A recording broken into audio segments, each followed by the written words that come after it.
नमस्ते गुरुजी। आप यहाँ पे हरिश्चंद्र घाट पे मंदिर के मेन मुखिया हैं काली माँ के। आप कितने साल से हैं? ये हमारा पुश्तैनी चला आ रहा है अनादिकाल से। हम लोग द्वापर से पहले चले आ रहे हैं। जब इस स्मशान में मुर्दे नहीं जलते थे उससे पहले से हम लोग हैं। हम लोग वंशज इनका सेवा करते चला आ रहा है। खानदानी जय चौधरी अपने घाट के मालिक कोने के हैं, उस तरह अपने मंदिर के मालिक हैं। वैसे तो मालिक कोई नहीं है, मालिक सरकार है। अब भाई उसका सेवक जो है पूजा पाठ करता है, देख रेख करता है, तो वही मालिक हो गया। तो हम लोग पुश्तैनी इनकी सेवा करते चले आ रहे हैं। अच्छा, यहाँ पे लोग आते हैं आपके पास अपने प्रॉब्लम्स को हल करने के लिए, तो आप यहाँ माँ काली का नाम लेके किस ढंग से हल करते हैं? देखिए, माँ का नाम तो लेने से ही आधा बीमारी से ही भाग जाता है। आप भी बंगाली हैं तो आप जानते ही माँ का नाम लेने से ही दुख दूर हो जाता है। तो अगर माँ के नाम से एक राखी उठा के उनके नाम से फूंक दिया जाता है, मरीज भी सही हो जाता है। और मेरे हिसाब से मैं खोपड़ी मोपड़ी नहीं रखता, मैं बस उनकी सेवा करता हूँ। कोई भक्त आगे पूजा करा लेता है तो कर देता हूँ। अच्छा, लोग शमशान घाट पे आने से भी डरते हैं, लेकिन आप 24 घंटा यहाँ पे रहते हैं, आप उसके बारे में क्या बोलेंगे? लोगों को डरना चाहिए या नहीं? मेरा यहाँ जन्म है, यही मेरा कर्म है, यही मेरी मुक्ति है, तो हम क्यों डरें?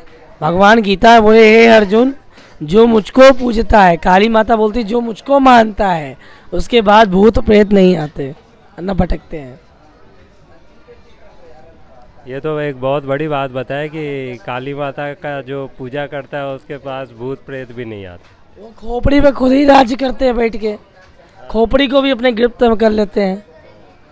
अब जैसे एक कहावत में एक आदमी है राजकुमार अघोरी, ये अपने आप को सिद्ध कहता है।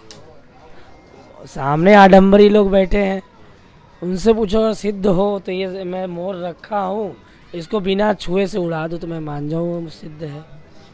सिद्ध आज के युग में कोई नहीं है। भक्ति द्वारा आप सिद्ध हो सकते हो, कर्म द्वारा आप सिद्ध हो सकते हो। और जब भक्ति आपके अंदर नहीं है, लालच है, तो सिद्ध कैसे हो जाओगे? आप ये एक बहुत अच्छी बात बताएं कि लालच और भक्ति में थोड़ा अंतर बताइए।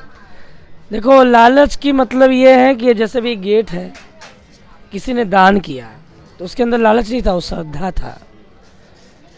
किसी ने इसको लगवाया, वो भक्ति था। किसी ने इसको रोका तो क्या हो गया? महापाप। अब जैसे आप दवा खिला रहे हो किसी को, अगर आप कह दिए कि हम दवा खिला रहे हैं तो उसका फल क्या मिलेगा आपको? सेवा कर रहे थे ना, मगर आप जब खिला रहे हैं तो आपको उसका फल मिल रहा है ना।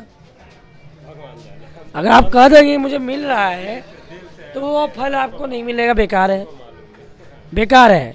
अब जैसे आप कहते योगा, हमारे हिंदू धर्म शास्त्र में योगी जी भी आओ, आपका बाबा रामदेव भी योगा के बारे में बताए हैं।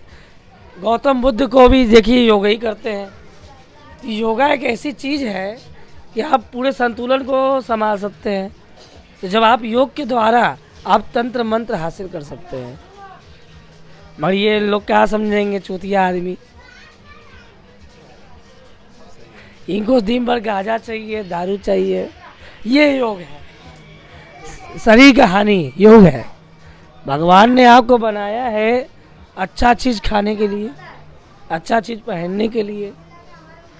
आपके लोगों को योग ये है, ठीक है ये करो, ठीक है ये भी दुआ है, ये भी सच्चे मन से करो, दुआ है। मगर दिन भर ऐसे से हिलाते रहो तो दुआ नहीं है, वो माया है। अभी मेरे थाली में देखिए क्या है, कुछ नहीं है। तो मेरे श्रद्धा में जो माँ हमको देगा वो हम रखेंगे, उससे माँ की सेवा होगी, पूजा पाठ होगा, माला फूल होगा। अब किसी पापी ने कह दिया कि महाराज जी मंदिर बैठ के मांगते हैं, तो भाई हम तो भिखारी है, जन्मजात पुअर पंडित, दरिद्र ब्राह्मण, मेरा काम है मांग के ही खाना। भाई तुम भी तो मांग रहे हो, तुम भी भस्म पोत के मांग रहे हो। इस संसार में किसका पेट पापी नहीं है? कौन ना खाता हो? आप नहीं खाते हो, वो जो बैठा वो नहीं खाता है, तो कहते हैं कैमरा वाला भी तो खा रहा है, मीडिया वाला है, वो भी तो लाइव टेलीकास्ट करके खा रहा है। देखो मैं सब पर उंगली दिखाता हूँ, अपने आप पर भी दिखाता हूँ, मैं भी मांग के खा रहा हूँ। ये पापी पेट है। जब भी पापी पेट से उद्धार हो जाएगा वो दिन तुम परमात्मा को पा जाओगे। अच्छा गुरु जी, ये बताइए, आप बहुत, हम इतने सालों से आपको देख रहे हैं, यहाँ पे बहुत यंग एज में आ गए थे। आज के यंग एज के बच्चे इधर उधर बहुत भटके हुए हैं, उनके लिए क्या कहेंगे? आपको लगता नहीं उनको साधना करनी चाहिए? देखिए मैं तो यही कहूँगा, यंग बच्चों लोग के लिए एक सबक है, गलत काम न करें, दुआ धकाड़ा न करें, भगवान का ध्यान करें, भक्ति करें, अपना कर्म करें जो रोज दिनचर्या होती है लोगों की, और योगा करें और दूसरों को भी योग सिखाएं। अच्छा ये बताइए, जो बहुत ज़्यादा नशे में छोटे छोटे बच्चे आ गए हैं, मोबाइल में आ गए, उनका क्या होगा? देखो नशे में बच्चों को माँ बाप लोग को टाइट पढ़ना चाहिए, माँ बाप लोग को टाइट होना चाहिए माँ बाप लोग को। अब बच्चा क्या कर रहा है उसके ऊपर कड़ाई होनी चाहिए, तब हमारा देश सुधरेगा। जब से मोबाइल आ गया है लोग और बिगड़ गए हैं। पहले हमारे बचपना में एक रिक्शा वाले के पास ही मोबाइल नहीं था, अब तो एक झाड़ू मारने वाले के पास स्मार्टफोन चल रहा है, बाबाओं के पास स्मार्टफोन चल रहा है। तो ये स्मार्टफोन का ज़माना है, कलयुग का प्रभाव है। कलयुग में कैसे चेंज होगा दुनिया, ऐसे ही ना होगा। अच्छा, कलयुग में माँ काली का हम सुने हैं बहुत ज़्यादा ज़रूरत है, और कलयुग में माँ काली का महत्व तो है, मगर हनुमान जी का भी महत्व बहुत ज़्यादा है कि जहाँ हनुमान जी रहेंगे उस पापी मंदिर में पापी लोग नहीं आ सकते, कलयुग आ ही नहीं सकता है जहाँ हनुमान जी रहेंगे। यहाँ तो शुरू से बैठे हैं, अनादिकाल से हनुमान जी, और क्या बैठे हैं छोटे से, आज के हनुमान जी हैं। अब जैसे आप 10-12 साल योगा सिखाए होंगे, कितने लोग उसका पालन किए होंगे, कितने लोग नहीं किए होंगे, बताइए, किए हैं कि नहीं किए हैं?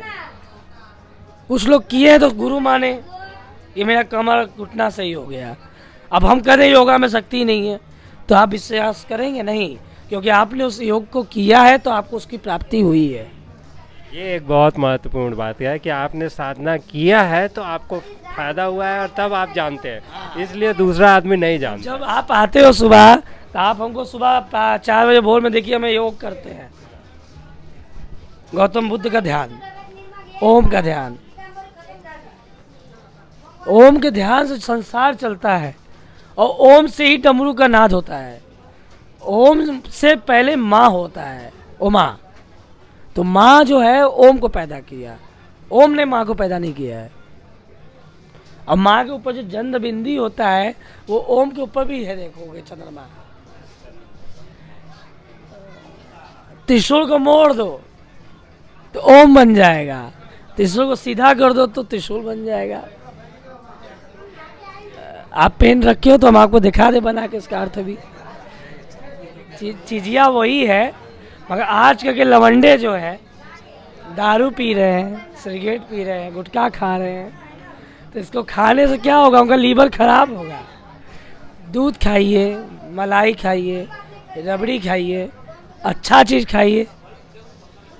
आप जब योगा करते थे तो लोग कहते थे मदिरा पीजिए, शराब पीजिए, तो आपने योगा में उसको सही खाना सिखाया होगा। मांसाहारी नो, नॉन वेज, आलू, फरारी, फ्रूट, ये सब सिखाए ना। तो अगर सही पत्रकार है तो सही बातें करेगा, और पाखंडी पत्रकार होगा तो पाखंडी वाला बात करेगा, घुमा फिरा के पूछेगा। हमें घुमा फिरा के बोलना नहीं आता है, जो कहता हूँ मुंह पे कहता हूँ। आज से नहीं, तुम बहुत दिन से जान रहे हो मुझे, मैं मुंह पे कहता हूँ। तो मैं भारत के लोगों से यही कहूँगा, अपील करूँगा, भाई योग करिए, योग का आनंद लीजिए, और जैसे काली माँ का ध्यान करते हैं उसे समस्त देवी देवता का ध्यान करिए। सब में वही शक्तियाँ हैं, सब में वही कुंडलियाँ हैं, सबके अंदर वही कुंडलियाँ हैं, मगर अपने अपने जागृत करने का तरीका अलग अलग है। बहुत बहुत धन्यवाद गुरु जी आपको।